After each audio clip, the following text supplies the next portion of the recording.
आजादी का Amrit Mahotsav.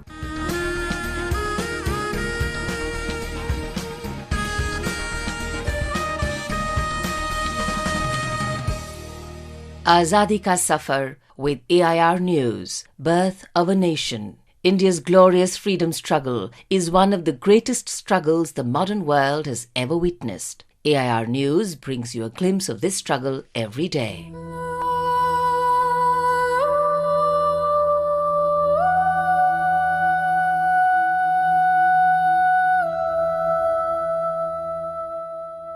The Hindu Widow Remarriage Act, passed on the 16th of July 1856, legalized the remarriage of widows in all jurisdictions of India under British rule. Drafted by Lord Dalhousie and passed by Lord Canning, it was the first major social reform legislation after the abolition of sati in 1829 by Lord William Bentinck.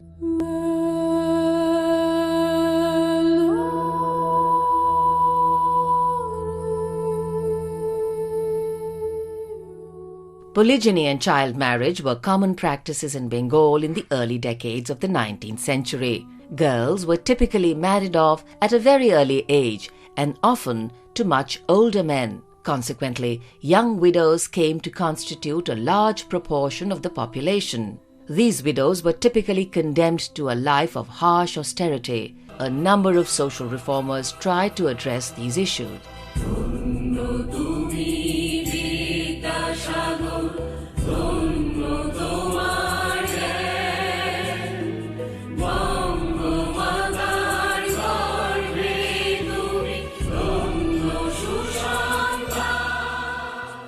The Widow Remarriage Association, which was created in 1856, was started by Vishnu Shastri Pandit. Karsondas Mulji, a prominent figure in this field, started the Satya Prakash in Gujarati in 1852 to promote the remarriage of widows. Ishwar Chandra Vidyasagar was one of the most prominent campaigners, and he petitioned the Legislative Council.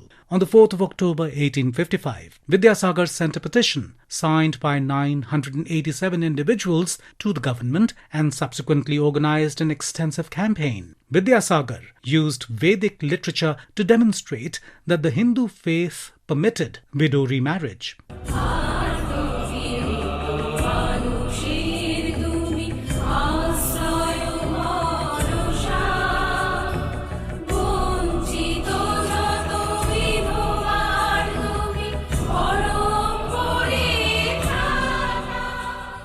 The Act validated and regulated Hindu widow marriages. It recognized a remarried widow's rights and inheritance as if she had married for the first time. The Act also legally protected males who married a widow. The first marriage took place in North Calcutta on the 7th of December 1856 when the Hindu Widow Remarriage Act was passed.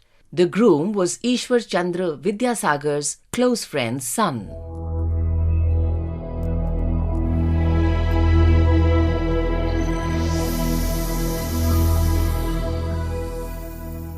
We also remember freedom fighter Uma Dutt, who was martyred on the 16th of July 1939. A resident of district Shimla, Himachal Pradesh, Uma Dutt took part in agitation against the ruler of Dhami state, demanding the establishment of a responsible government and the removal of hardship of the state's people.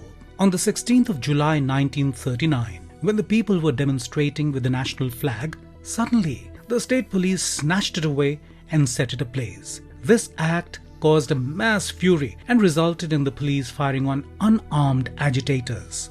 Uma Dutt was killed in the firing on the 16th of July 1939. All India Radio News salutes the great daughter of the nation.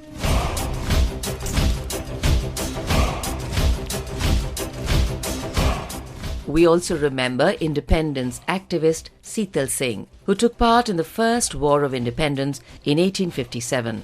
Singh was serving the English East India Company Army in Sindh, now in Pakistan, but left it during the uprising and participated in attacking and ransacking British establishments. He also offered financial help to his fellow activists and encouraged them to go all out to overthrow the oppressive foreign rule. Seetal Singh was captured in the course of a confrontation with the company army in the Sindh area and charged with desertion and mutiny against the British authorities. He was sentenced to transportation for life on the 18th of June 1857 and sent from Bombay to the Andaman Islands in April 1858, where he died in detention on the 16th of July 1858. AIR News salutes the brave son of the soil. And that brings us to the end of this episode of Azadi Ka Safar with AIR News. See you in the next episode tomorrow.